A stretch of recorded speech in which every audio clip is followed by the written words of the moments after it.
Hi, everybody. We're back with the Road to Percona Live. Yes, we are previewing what's happening at Percona Live, and I'm joined with Dave here. Dave, how you doing today? Doing great, sir. How about yourself? Good, good. So there is a ton of good content at Percona Live. I'm really looking forward to it. I'm excited about the conference. And what we wanted to do is just preview what's going to be happening over the next, few weeks, few months leading up to Percona Live. We want to talk about what those days are going to look like. You're going to hear from a lot of the speakers over the next few weeks and months as we do this Road to Percona Live show. So stay tuned for that. But what we wanted to do today is walk through some of the awesome topics and some of the agendas so people can get a better sense for what's happening.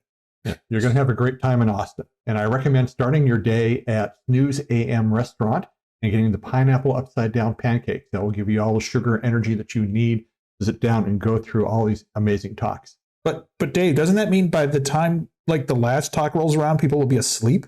No, there's too much excitement at Percona for them to ever sleep. Oh, okay. Fair enough. Fair enough. So we're going to start by looking at Monday, and specifically we're going to be looking at two new tracks. And so typically Mondays at Percona Live, the first day is all about the tutorials. And this time it's no exception. There are tutorials, but we had 2 extra rooms and we had so much awesome content. We decided to put 2 different sessions on that day as well, different tracks with different cool things. And we really wanted to focus on the 2 extremes. New users, just starting out, developers, getting that basic experience, and then those who are interested in the advanced topics on how to build their own databases, maybe some of those internals, some of those things that are really difficult, really a challenge for folks. So we wanted to highlight some of those sessions today and give you an idea on what's coming up in there. So let's go ahead and let us share what we've got going on. Now, the first one that I actually have up, and it's already on the screen, is the advanced database topics. We're going to flip over to that one. And so the advanced database topics, like I said, are the ones that are just super critical for those developing databases, those who have been in the industry for a long time. Maybe you already know MySQL. Maybe you already know Postgres. Maybe you already know databases inside and out. You're not interested in the tutorials, but maybe you want to learn some of these more advanced topics. Learn some of the nitty-gritty hidden secrets that lie buried beneath the code. Yes, right. And so I think we're going to have an awesome set of content specifically for those advanced database topics. It kicks off with optimizing MySQL for I/O. So how do we get the most out of MySQL given the I/O subsystem, and what sort of tweaks and things can we do to fix it? Then it kind of moves into this really interesting talk from Marcelo. And if you don't know who Marcelo is, Marcelo Altman works for Percona. He actually does a ton of troubleshooting on the back end, debugging MySQL. And he's going to give us how to troubleshoot MySQL from the perspective of an internal developer, someone who's developing code to make the databases better. And after him comes comparing DDL operations through several solutions like Aurora, Percona, XtraDB cluster, and MySQL server. Folks, unless you don't know, MySQL isn't always MySQL. There's different implementations for all these things, and every vendor has a slightly different tweak. So sometimes something that works on your laptop and then works in test and might work in prod, you get it to the cloud and it's not quite the same as you expect. And this is going to talk about all those little gotchas that are laying under the surface.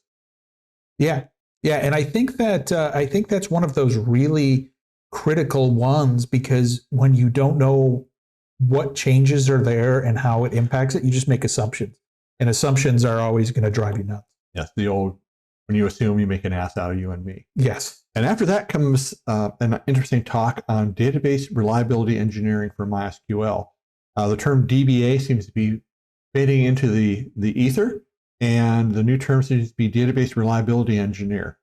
And of course, as I mentioned to my boss here, some folks will say, yeah, I can get 2 out of those 3. You can either have a database reliability or engineering. You can't have all 3. But we're going to find out how to do that from Matthias Crowells.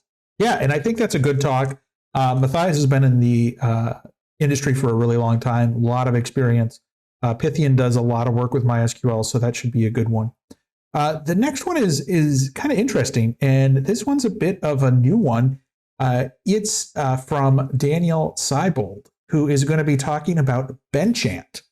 And it's benchmarking as a service.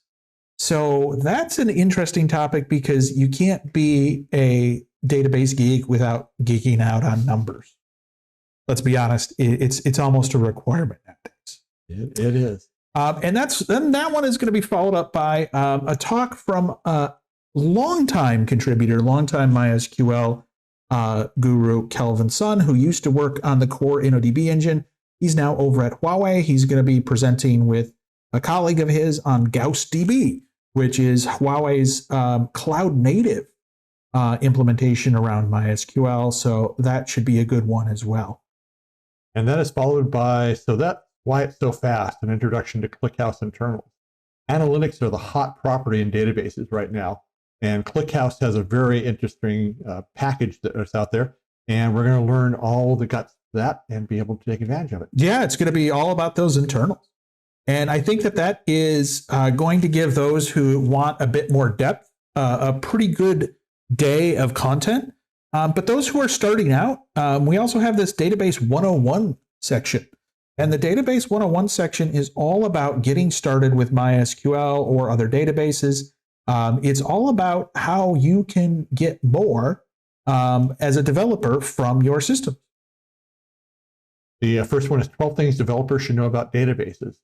A lot of developers get confused when they come to a database, especially relational databases, because SQL is just funky. It's a declarative language instead of an imperative language. So the format's odd. And you're also thinking about sets and groups of stuff, which is not the normal paradigm for most developers. So this will be a wonderful talk for those of you who are just entering the database programming world. Yeah. And I think that not only do you need to understand the topics that are in there, some of the performance and the design things, but I think there's a whole thing that a lot of developers need to understand, but they often don't think about it, which is the database design, which is great because we've got our next topic really on practical database design theory for the real world. And David Burub is going to be talking about how to design your databases to make them more accessible, to make them easier to use, and to prevent some of those issues that do pop up from time to time. And after that, at 10:30 comes best practices for open source application development using MySQL the next level. MySQL is a great database. There's some little oddities about it. And this is for those of you who are programming into MySQL database to get your feet wet and understand what's going on. And I should probably talk about the next three talks because I'm going to be giving the talk for the I decided to make it an afternoon of Dave. So hopefully you like Dave. Dave's going to be busy on Monday. Yes. The first one is congratulations, you're also the DBA. One of the things real interesting is you go to a new shop, you're there for a couple days. Hey, do you know anything about databases? And you kind of say, yeah, okay, you're also the DBA. And suddenly you're plunged into this world where you don't know where things are, what the architecture is, when things are being backed up, if they're being backed up, are the backups any good? Do you have to retain the data for legal reasons for X amount of years? Also, how do you find out what the database is really doing? So for those of you who kind of get told, hey, congratulations, this is also on your list of responsibilities, this is the session for you. Next after that at 1:30 is a survey of MySQL index types. Speeding up queries with indexes have been done for 25 years. The big trouble with MySQL is we have a whole bunch of different options, functional indexes, multi-value indexes, all sorts of things. And I'm going to walk through your various options and talk about them. And also cover histograms and equijoins for hash joins. So you kind of get the flavor of how these things work. And then after that, I will be talking about Percona monitoring and measurement, PMM for novices. If you are new to the database world, you go out there and you want to know, what is the database really doing? Well, PMM is an open source tool under GPL 2 that literally gives you a graphic display of what your servers are doing. Postgres, MySQL, Proxy SQL. It also gives you a little bit of glimpses into the underlying operating system. So at a glance, you can look at a dashboard and see, are things increasing? Are they decreasing? Are they staying steady? Are they whipsawing? And I'm going to talk you through how to install it and start using it to monitor your databases. Yeah, and it's interesting because for that one, you actually called it something different than what PMM is, right? So generally it's Percona monitoring and management, but this is all about the monitoring and measuring. So it's really focused on that measurement side, which is really interesting. And given that, hey, with this content so far, you've learned how to develop, you've learned how to design your databases, you've learned how to be kind of a 5-minute DBA, if you will, and what you can do with indexing and how to measure and monitor your systems. The last kind of thing to round that out is when you have to upgrade to the next level to get to that next thing, how do you do it? And so our last talk is going to be about how to do easy MySQL upgrades. Well, how many times have you gone to a customer and they're running the latest version of PHP, the latest version of Go, the latest container software, but they're stuck on MySQL 5.6? Oh, why don't you upgrade? Well, it's too hard. Yeah. Well, and so those are our 2 sessions, or our 2 tracks for Monday. Those are our special tracks for beginners and for those in the advanced. And so we hope that you'll come out and check it out. We think that there's a lot of great value. There's also tutorials going on. We're going to cover those in a different video. And then we're going to go through some of the other sessions that are out there and just pick our favorites. So we hope you'll join us on the road to Percona Live. Thank you.